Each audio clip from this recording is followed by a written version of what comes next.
When my father passed away, everything in our family changed. My sister, who always acted sweet and caring, suddenly revealed her real face. Our father had left behind a large piece of land and a house in the city. This property was worth a lot of money.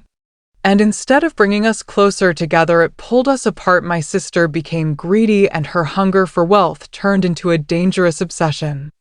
At first, I tried to ignore the signs. After the funeral, she started visiting our father's lawyer more often than me. She always pretended she was asking about documents and legal requirements, but I knew she was digging for information she wanted to know exactly how much money and property was under his name and how it would be divided between us. Our father had been very clear in his life. He always said both children would receive equal parts, but my sister never accepted fairness. She wanted everything for herself. I remember one night when she came to my house, her eyes looked sharp and cold. She sat down without greeting me and went straight to the point. She said that since she had taken care of our father more than me, she deserved a bigger share. I was shocked, because that was a complete lie. During his illness, I had stayed by his side countless nights. I had arranged hospital visits. I had even spent from my own savings to buy medicines, while she mostly came only when she knew relatives would be around, so that she could look like a caring daughter. But now she was twisting the truth to paint herself as the only loyal child.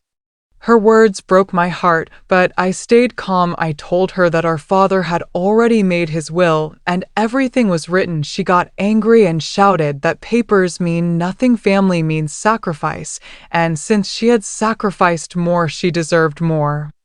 Her face was red and her voice shook with anger. She left the house, slamming the door. That night, I knew a storm was coming. Days turned into weeks, and the legal process for transferring the property began. The lawyer called me and explained that my sister had been visiting him with strange requests. She had asked if the will could be changed or adjusted. She had even hinted at paying extra money to make things move in her favor. The lawyer refused, of course, and informed me about everything. I felt both relieved and scared. Relieved because the lawyer was honest, scared because my sister was becoming more desperate.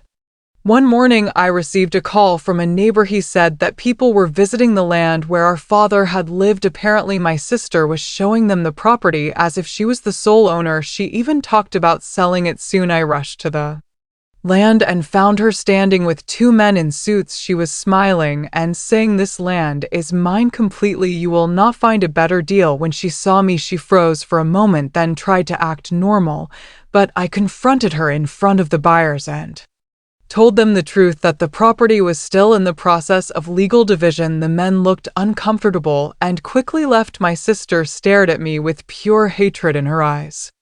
That night, she sent me a long message telling me that she would never forgive me for humiliating her. She wrote that she would find a way to take everything, even if it meant destroying me. Her words felt like poison. I could not believe this was my own sister, the same person I had shared childhood memories with. Now she was threatening me over money.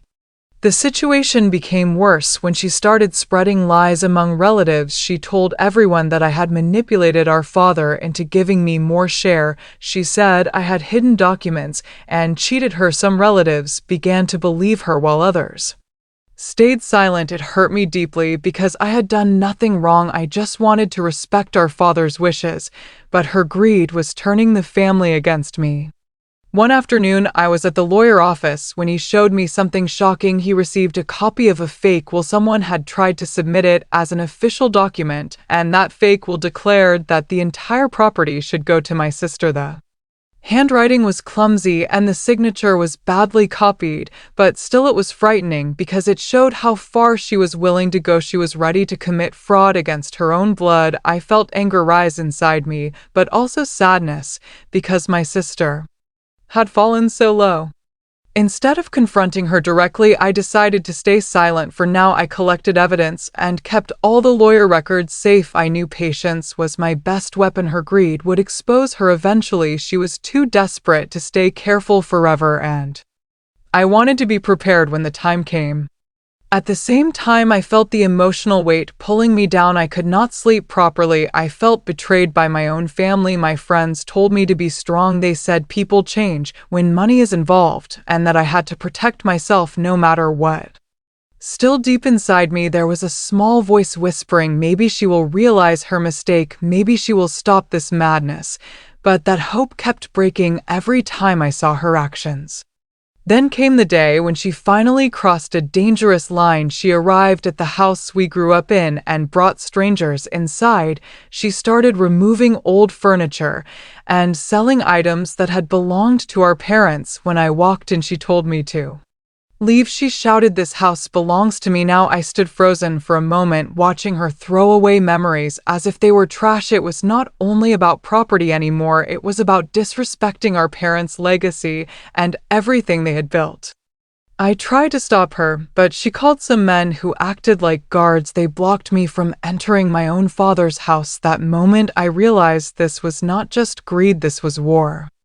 I went back home, my hands shaking with anger, but also determination. I promised myself that I would not let her win. No matter what, I would fight for justice. I would protect what my father had given us, and I would show the world who she really was.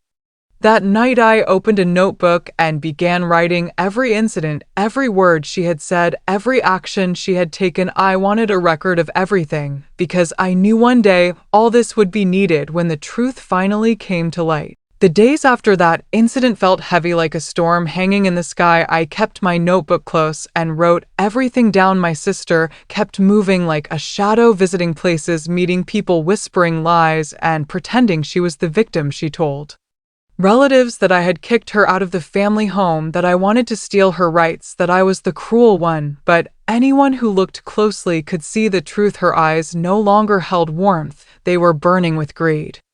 I tried to focus on my own life, but it was impossible because every phone call, every message, every knock at the door carried another problem she had caused. One evening, I received a call from the lawyer telling me that she had tried again to register the fake will. He explained that the officials had quickly noticed the forgery, but she had shouted at them, accused them of corruption, and stormed out of the office like a mad woman. The lawyer told me to stay alert because such desperation can lead to dangerous steps. The stress was eating me from inside. I could not concentrate at work. My health began to decline. My nights were restless, filled with thoughts of betrayal. Sometimes I sat alone in my father's chair in the empty living room, and tears rolled down my face. I kept asking myself, how did we come to this point? How did love between siblings turn into hatred over money? Our parents had taught us to care for each other, to protect each other, but she had broken every lesson for the sake of property. One morning, I decided to visit the land myself. I wanted to breathe the air that my father used to breathe when he walked through those fields. When I arrived, I saw something that shattered me. My sister had placed a sign on the property saying for sale. Contact immediately. I ripped the sign down and stood in the middle of the field screaming from frustration. The workers nearby looked at me with pity because they had already heard about the fights between us.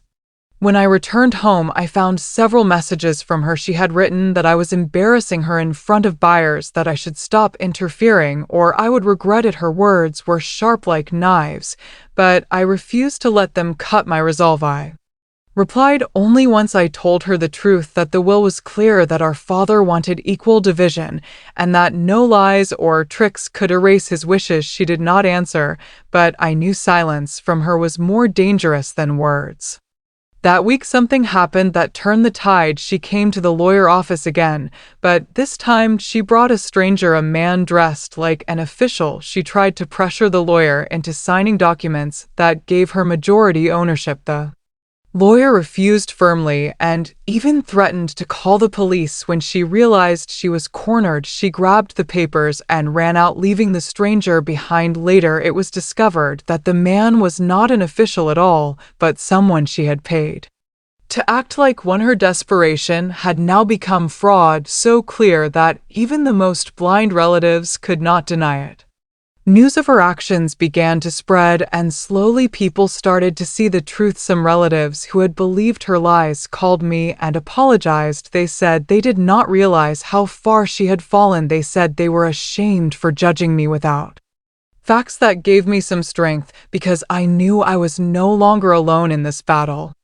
Still, my sister did not stop. She tried to break into the house one night. Neighbors saw her shouting outside the gate demanding to be let, and she claimed it was hers. She even brought a locksmith, but the police were called and she was forced to leave.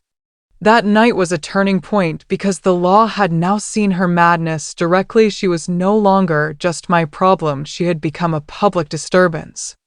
Despite all this, my heart was torn because no matter what she did, she was still my sister. I remembered our childhood, when we played in the garden, when we shared secrets before sleeping, when she laughed freely without greed. I missed that version of her. I wondered if she was gone forever, replaced by this stranger obsessed with property and money. Weeks later, the court hearing finally arrived. The will was presented, the fake copy was shown, and immediately rejected. The judge looked at my sister with disappointment and warned her that such actions could lead to punishment. She argued, she cried. She shouted, claiming that she had been tricked, that she had suffered more than me, but the evidence was too strong. Her lies were falling apart piece by piece. After the hearing, she came to me outside the court, her face pale, her hands shaking. She whispered, "You will pay for this." I felt a chill down my spine, but I stayed silent because her threats no longer had power. I had truth on my side, and I knew justice would protect me. The property was finally divided as my father had wished, equal shares for both of us. But by then the money and land meant little to me. The real loss was the bond between siblings that had been destroyed forever. No amount of wealth could heal the wound of betrayal. In the following months, I focused on rebuilding my life. I repaired the house, I took care of the land, I honored my father's memory by keeping everything in good condition. But my sister remained distant. She stopped calling, she stopped visiting. Relatives said she moved to another city trying to start fresh, but rumors said she was still chasing quick money deals, always falling into trouble, because greed never truly leaves a heart once it takes root. As for me, I learned painful yet powerful lessons. I learned that greed can turn blood into strangers. I learned that protecting what is right requires patience and strength, and most importantly, I learned that peace comes not from wealth but from respecting the wishes of those who loved us before they left this world. Months had passed since the court made its decision. The land was safe, the house was mine as our father had written, but the silence left by my sister was louder than any storm. She had disappeared from my life, yet her shadow remained in my memories. I could not erase the sound of her voice demanding what was never hers. I could not erase the image of her standing outside my gate with eyes full of fire.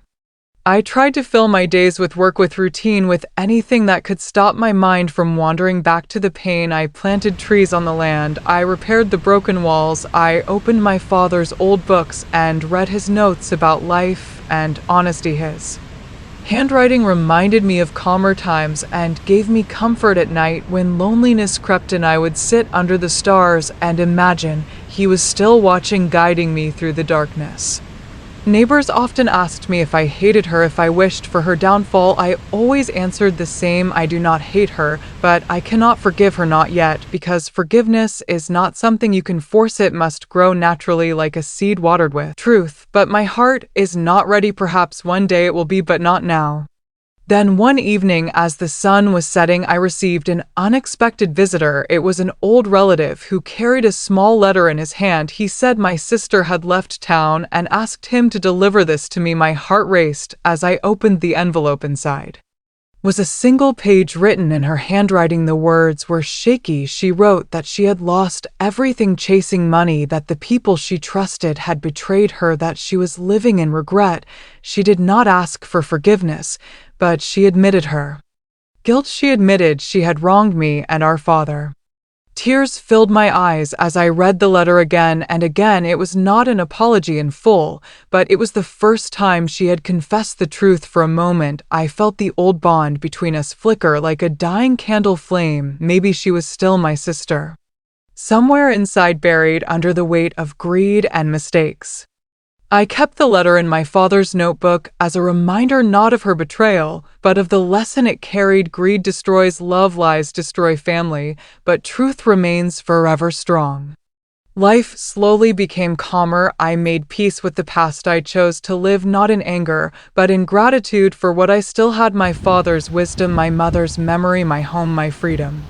And whenever I walk across the land under the wide open sky, I whisper to myself that no storm lasts forever. Some storms only come to teach us which walls are strong and which ties are weak, and though betrayal hurts more than any wound, it also shows us who we truly are and what we are capable of surviving.